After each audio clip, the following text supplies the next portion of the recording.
Wanted PSL. Today's video is going to be about the transit police and NYPD rivalry. As I mentioned in other videos, I was originally a transit cop. Took a transit test, went to a transit academy over in Harlem High, and then was stationed as a transit cop, working the subways primarily. NYPD was always the big brother, the bigger organization. There were at least 10 times our volume. I think we approached like 3,600, I heard one time, maybe 3,600 and change, while NYPD was closer to, 40,000. These numbers are not accurate because they're old, but in that general vicinity, so you can see almost 10 times the volume. Of course, they covered the city and everything else that wasn't covered by transit police. And if they had to, they covered the trains also. We did have times when I was stationed at Times Square where we would have guys doing what they call transit overtime, and they would come down and stand in front of the booths to free up manpower or to increase the manpower, whichever view you want to take on it. And it was nice, and then of course we ran into each other at central booking and precincts and stuff like that. And the rivalry was always there, but it wasn't always unpleasant. Sometimes they just tolerated you and you just tolerated them. It was, I was pro-transit. That's all I knew.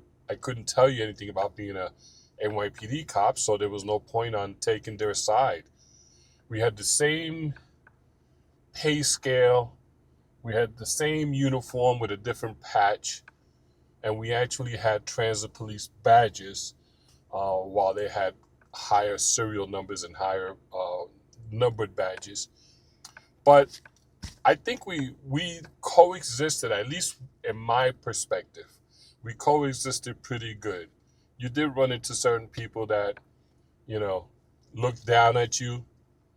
And I guess they didn't realize, or they didn't care, that some of us had more IQ, higher IQs than they did, were more versed in law than some of them.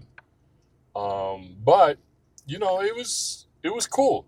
They did their job, we did our job. It was cool. When I was working plainclothes steady, I'd be in central booking, and if you ran into a guys, they would try to make fun of you. Oh, you're transit, this and that. So after a while, how I put an end to the rivalry, at least on my point, was I carried my pay stub with me. And I was one of those guys that did, 80, 90 hours a 2-week period in overtime. So when they looked down at me and made it a little more than verbal. I mean, anybody could look down at me. I'm fine. I get over it. I'm a tough guy. I'm mentally strong. I can deal with that. As being an ex-Marine, they put you through so much stuff that you're pretty much you build up. If you had any mental weaknesses, or you build up your strength. You build up the capacity to take criticism. I guess that's what I'm trying to say. People can criticize you all they want, but it doesn't work unless you get affected, unless you react to it. They can look down at you, they can whatever. But the point of this video is that we coexisted. And then when the merge happened, or even before that, they had a tri-agency test. And guys that were transit that really wanted to be NYPD, either they got put on transit off their first tri-agency test and they weren't happy with their assignment. They got to take it again, and then, this time request NYPD. So that made a lot of people happy. And I was happy with that, because you really don't want people working around you that are not happy to be there. It's bad enough you got to deal with the public and the mood swings of certain people. You don't want to make it worse by already having a biased opinion on other people or anything like that. You want to give everybody the same benefit of the doubt, regardless of what race. Um, you want, and you don't want to be standing next to somebody that has these prejudices. Oh, I'm only here because I'm waiting for NYPD to call me. I heard that several times. And I felt bad for him because you shouldn't, this is a complicated job that we're in.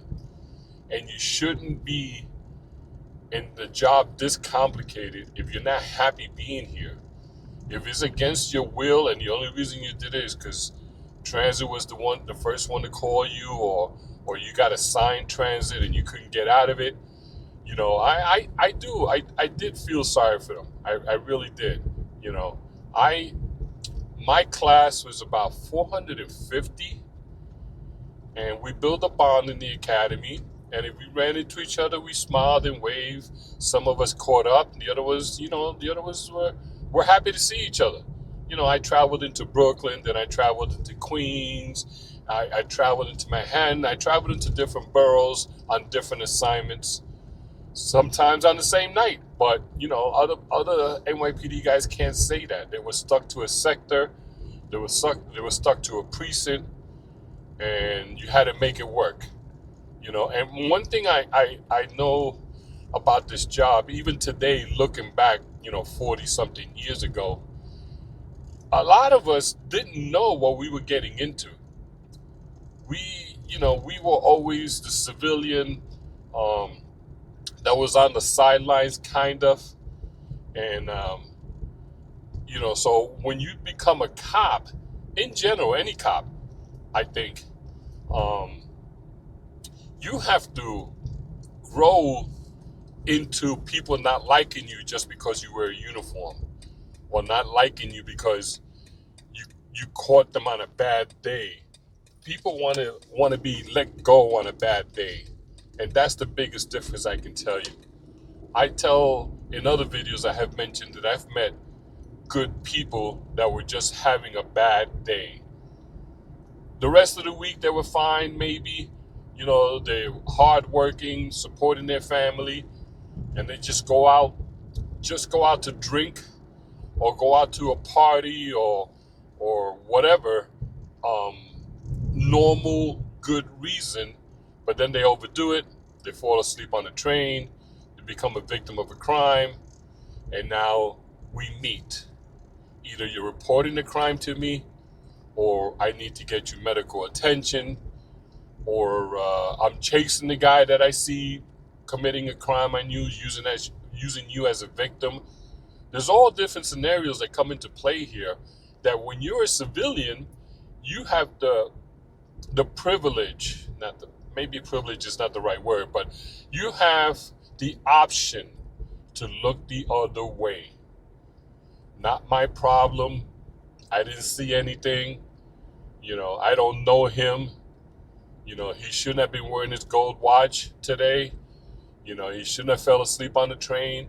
All the good reasons that civilians can come up with, and nobody's going to bother them about it. It's not your job to get involved. So all of a sudden you make that transition to where now it's your job to get involved. And if you don't get involved, there's malfeasance. You can be brought up on charges. Because you took an oath to serve and protect. Not just the people you like, not just the people that make sense when they talk, but everybody. And sometimes you have two parties that it was hard to distinguish who was the good guy and who was the bad guy. You run into those scenarios. And as a cop, you got to kind of sort it out. And like I said, as a civilian, you walk away. So going back to being a transit cop, I loved it. I think I was about 13 and a half years maybe into my transit police career when NYPD came over and they took over. They changed my badge. We had to change our shirts. Um, and then somewhere in this transition, while I was still transit, we got changed from revolvers to semi-automatic weapons. I remember having to go out to Long Island for like 5 days to complete a transitioning course. Welcome to 9mm, welcome to automatic guns and magazines instead of speed loaders, and so that was another transition that we went through in our career, and it felt what I liked about it. It felt like you were always doing something as far as training, as far as learning. Whether they dropped the new law, you can no longer stop a person for this, but you can stop them for that. Um, the stop and frisk was very popular during my early part of my career.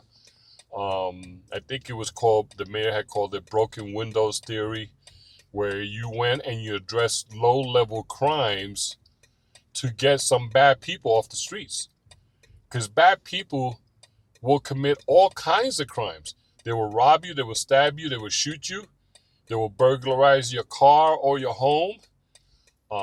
All that is included while they're standing in the corner smoking a joint, having their boombox playing, slapping the girlfriend around, slapping their boys around, if it was a gang thing. So you ran into these situations. You might not necessarily catch him doing a felony crime, but he's a wanted person, or he's a person of interest, they say today, person of interest. And you might be able to tie him by your simple arrest on a valid crime, valid misdemeanor, valid felony. You might be able to tie him into something bigger. Either you do it, or the detectives that have the case that were looking for him, they'll come and grab him up. And you feel satisfaction, because this wasn't quote unquote a quality arrest. It was a nuisance arrest. They were creating a nuisance to the kids that live in the neighborhood, have to go by them and try to avoid them, so that these guys don't pick on them. They don't take their bikes, don't take their lunch money. The women that are pushing their baby carriages along the street, that they don't get harassed. They're trying to live in their community, and these guys, whether they live there or not, are impeding the quality of life. So I liked that we were able to address that in the early 80s to the 90s. And then, of course, there's been all kinds of reforms and all kinds of crackdowns on cops that don't be stopping people if they didn't commit a crime and this and that, if you can't spell out the charge. I get it. Times change, and we as police officers have to change with it. I'm okay with that. I'm just saying, back in that time, it was. I feel comfortable saying it was the broken windows theory, where crime was out of hand, the Bronx was burning, all kinds of things were happening. We survived the blackout. We survived, Bernie Getz on the subways, and we survived Son of Sam, and there was a lot. New York was constantly evolving, and you just had to evolve with it. Those of us that were in the most street smart guys, like I said previously in one of my videos, that was me. I was more of a nerd and into sports. I could talk to you all day about schooling and sports, but you start talking to me about street stuff, I probably wasn't there. I didn't have that capacity. I didn't hang out in the streets. I played stickball in the streets with some of my friends. We played football. We used to play sewer to sewer on the street. Some I even tried to play off the curb, and I sucked at that. But I mean, and I was into baseball, and so anything sports I was into. I like basketball.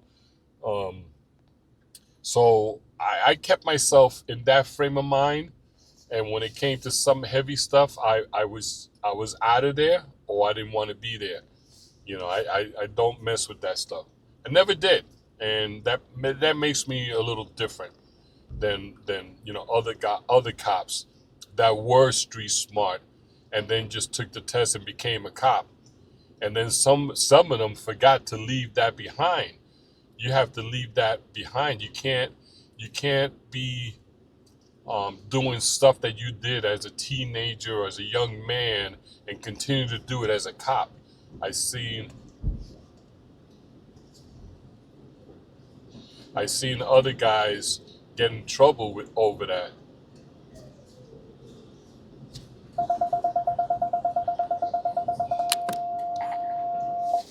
So I just wanted to stress that I started out talking about transit police and NYPD, and I kind of drifted off a little bit. But my point is, you learn a lot when you become a cop that you didn't know as a civilian.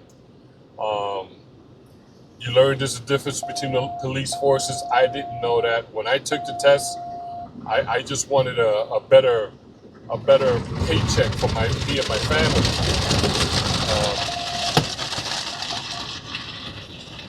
And I was just trying to, I was a young man, newly married with a family, and I was just trying to do better for myself. I mean, the 20-year pension, that was a beautiful thing. I was going to be able to retire in my early 40s, so I was happy that way too. But transit police no longer exists.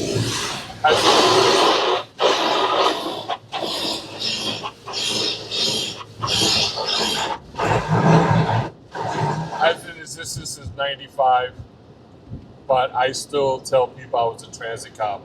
I have a lot of pride in it. I'm officially an NYPD retiree. I recognize that, and there's nothing against their organization, but I feel a fondness for being a transit cop and having had my years, with them. I hope you understood and got something out of this video. I do appreciate you listening to my stories as I go along, explaining why I was a cop and how happy I was being a cop. There's quite a few videos out there now. If you like and subscribe, they'll be forwarded to you. From what I understand, I think YouTube uses an algorithm where if you like it, they will send it out to more people. And if you subscribe, then all my videos will start heading in your direction. You'll be able to find them easier. Now, at least that's the way I understand it. So thank you for staying this long in the video. Like and subscribe.